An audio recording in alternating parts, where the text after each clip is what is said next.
I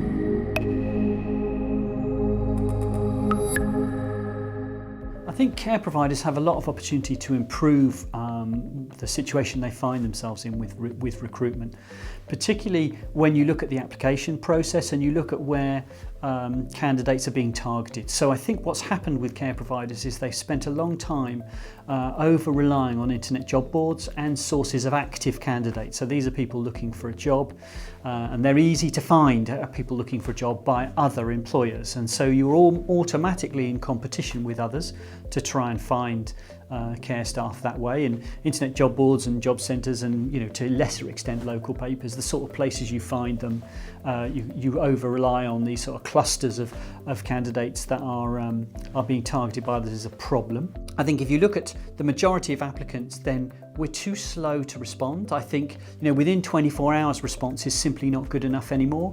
I think we should be responding within an hour where we can, so people feel that we're actually interested in employing them, and keeping the communication going through the process. So quite naturally, because there's DBS or sort of police checks and other parts of the process that have to happen, it can be drawn out. And so you look at the length of time from someone being offered a job to starting, it can be an extraordinary length of time, and we need to do a lot more as providers to try and speed the process up. I think if you also look at the application process itself, then what questions are you asking candidates when? It's not necessary to ask everything up front, particularly when there's no relationship between you and them. So, for example, asking for a national insurance number or things that they have to go away from the screen to look at and come back to are a problem.